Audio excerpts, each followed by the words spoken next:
ये हमने एक ऐसी किट बनाई है जिसका यूज़ करके हम इलेक्ट्रिसिटी को डिटेक्ट कर सकते हैं। एसी या डीसी कोई भी इलेक्ट्रिसिटी अगर फ्लो हो रही है तो वहाँ से हम वहाँ पे इस डिवाइस को लगा देंगे। और सबसे बड़ा एडवांटेज इस डिवाइस का ये है कि कोई कनेक्शन नहीं करना है उसके पास, बस हम ले जाएंगे या वहाँ पे इम्प्लांट कर देंगे तो एलईडी के थ्रू हम देख सकते हैं। यहाँ पे एक एलईडी इंडिकेटर लगा हुआ है, ये इंडिकेट करेगा अगर करंट फ्लो होगी तो। और ये एक वायर है जो एज ए सेंसर एलिमेंट है। इस वायर के अराउंड अगर कोई भी करंट फ्लो करता है उस कंडीशन को ये सेंस कर लेगा और यहाँ एलईडी के थ्रू इंडिकेट करेगा। फॉर एग्जांपल अगर एक वायर हम ले जाएं, यहाँ पे इसमें एक आयरन हमने लगा रखा है तो एक लोड है, यहाँ पे प्रॉपर लोड है। तो आप देख सकते हैं जैसे हम पास में ले आते हैं तो ये उसको डिटेक्ट कर लेता है और एलईडी ब्लिंक होने लगती है। इन केस अगर इसमें कोई करंट नहीं फ्लो हो रहा है तो आप देख सकते हैं यहाँ पे कोई ब्लिंकिंग नहीं हो रही है। तो इसको हम इजीली कहीं भी यूज़ कर सकते हैं।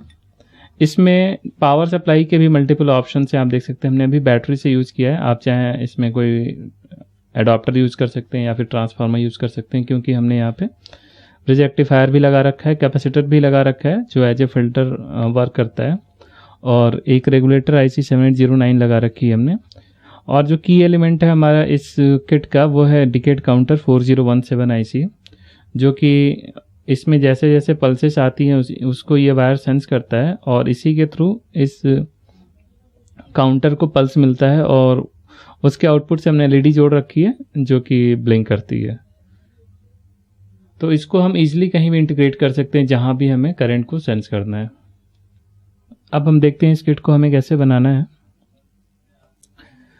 इसको बनाने के लिए आपको पीसीबी बोर्ड और कंपोनेंट्स प्रोवाइड किए जाएंगे। यानी यहाँ पे एक हमने कंप्लीट पीसीबी बोर्ड रखा है जिसमें सारे कंपोनेंट्स कनेक्टेड हैं, और ऐसा ही एक कंप्लीट बोर्ड हमें बनाना है। तो उसके लिए एक पीसीबी की रिक्वायरमेंट होगी और साथ में कंपोनेंट्स की रिक्वायरमेंट होगी जो इसमें लगे हैं। तो ये सारे आपको हमारी तरफ से प्रोवाइड कर दिए जाएंगे।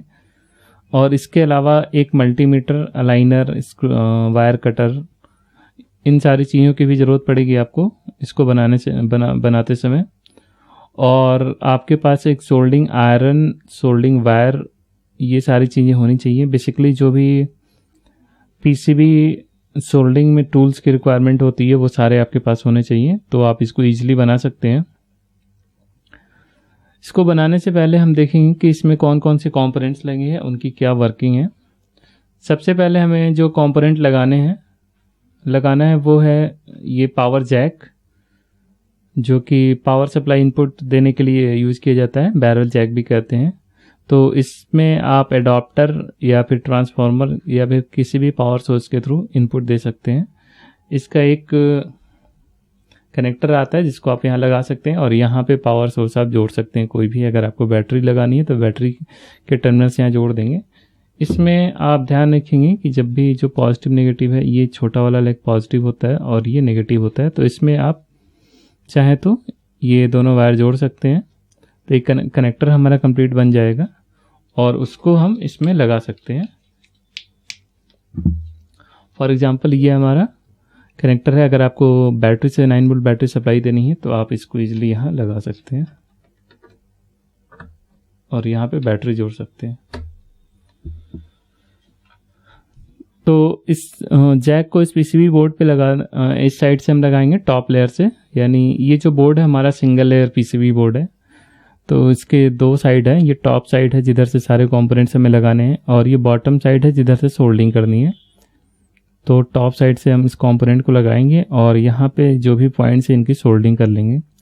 इसके बाद पावर स्विच लगाना होगा हमें। पावर स्विच का काम होता है पावर सप्लाई को ऑन या ऑफ करना। यानी यहाँ पे हमने ये कनेक्टर लगा देंगे स्विच, तो स्विच को आप ऑन या ऑफ कर सकते हैं, यानी पावर सप्लाई को कनेक्ट या डिस्कनेक्ट कर सकते हैं इसके थ्रू।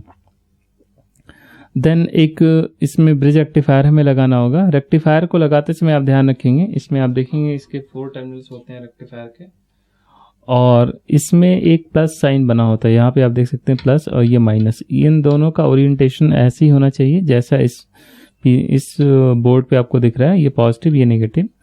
इसके बाद कैपेसिटर है 1000 माइक्रोफैराड का, और इसमें भी आप देख सकते हैं ये नेगेटिव टर्मिनल है क्योंकि यहाँ पे वाइट स्ट्रिप बनी हुई है। आप यहाँ देख सकते हैं यहाँ भी ये एक स्ट्रिप बनी है जो कि नेगेटिव टर्मिनल को इंडिकेट कर रही है, माइनस भी लिखा हुआ है यहाँ पे।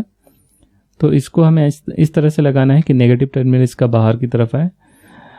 और बेसिकली इन कंपोनेंट्स का काम होता है एसी को डीसी में कन्वर्ट करना, यानी अगर आपने ट्रांसफार्मर से इनपुट दिया है, एसी सप्लाई दिया है, तो उसको रेक्टिफाइड डीसी में कन्वर्ट कर देगा, और जो भी रिपल्स रह जाते हैं वो सारे इस कैपेसिटर के थ्रू रिमूव हो जाते हैं, फिल्टर हो जाते हैं।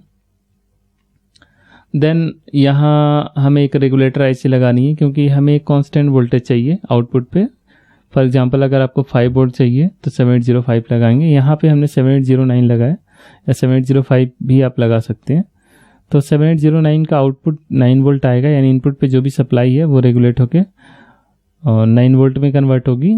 अगर इनपुट पे कोई वेरिएशन भी आता है वोल्टेज का तो वो चीज़ आउटपुट पे नहीं आती है। इस आईसी का बेसिक यूसेज यही है। तो इस आईसी को आप डायरेक्टली भी लगा सकते हैं जैसा उसमें दिख रहा है आपको, या फिर हम इसे एक बर स्ट्रिप के थ्रू भी लगा सकते हैं। यहाँ पे एक बर स्ट्रिप लगा हुआ है, आप देख सकते हैं। तो इस आईसी को लगाने के बाद इसके डायरेक्शन को आप ध्यान में रखेंगे। इसका जो फेस है वो हम इधर होना चाहिए, फ्लैट सरफेस इस साइड होना चाहिए। इसको आप इसका ओरिएंटेशन चेंज करके नहीं लगाएंगे। देन इसमें एलईडीज लगी हैं, ये 2 एलईडीज हैं, एक पावर सप्लाई को इंडिकेट करेगी और एक इंडिकेट करेगी इन केस अगर करंट फ्लो हो रही है तो ब्लिंक करेगी। तो एलईडी को लगाने से पहले आप इसमें देख लेंगे एलईडी के 2 टर्मिनल होते हैं, ये एनोड है, ये कैथोड है, यानी पॉजिटिव, ये नेगेटिव। पॉजिटिव नेगेटिव को आप ध्यान से लगाएंगे। इस एलईडी में आप देख सकते हैं पॉजिटिव इस तरफ है, नेगेटिव बाहर की तरफ है, इस तरह से हमें लगाना है। और यहाँ पे हमें इस डायरेक्शन में लगाना है जैसे इसमें आपको दिख रहा है। देन यहाँ दोनों एलईडीज के साथ एक 1 किलो ओम का रेजिस्टेंस आप लगाएंगे। यहाँ पे 1 किलो ओम का लगा हुआ है, यहाँ पे 1 किलो ओम का लगा हुआ है। ये रेजिस्टेंसेस एलईडी के साथ सीरीज में उनको प्रोटेक्ट करने के लिए लगे होते हैं। उसके बाद यहाँ एक आईसी लगी है 4017। इस आईसी को लगाने से पहले आप बेस लगा लेंगे। बेस लगाने से पहले आप उसके डायरेक्शन को ध्यान में रखेंगे, क्योंकि यहाँ बेस पे आप देखेंगे एक कट बना हुआ है। ये कट ऊपर की तरफ होना चाहिए, यानी यहाँ पे जब भी आप लगाएंगे तो इसका डायरेक्शन हमेशा ऐसा ही होना चाहिए जैसा इसमें आपको दिख रहा है। इसको आप गलत डायरेक्शन में नहीं लगाएंगे, अदरवाइज आईसी भी गलत डायरेक्शन में लग जाएगी और वो ख़राब हो सकती है। यहाँ पे हमें ऐसे लगा लेना है, सॉरी ऐसे लगाना है आपको इस डायरेक्शन में। और इस बेस को लगाने के बाद उसकी भी सोल्डिंग कर लेंगे हम, और उसके ऊपर से फिर इस आईसी को हम लगा देंगे। इस तरह से सारे कंपोनेंट्स हम इस बोर्ड पे लगा देंगे। लगाने के बाद आप पावर सप्लाई का टेस्ट कर लेंगे एक बार। पावर सप्लाई अगर सही आएगी तो हमारा सर्किट जो है प्रॉपर ऑपरेट होगा।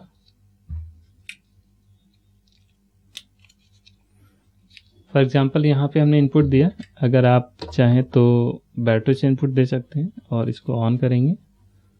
पावर सप्लाई आप मल्टीमीटर से चेक कर सकते हैं। ये 7 वोल्ट के राउंड आ रहा है।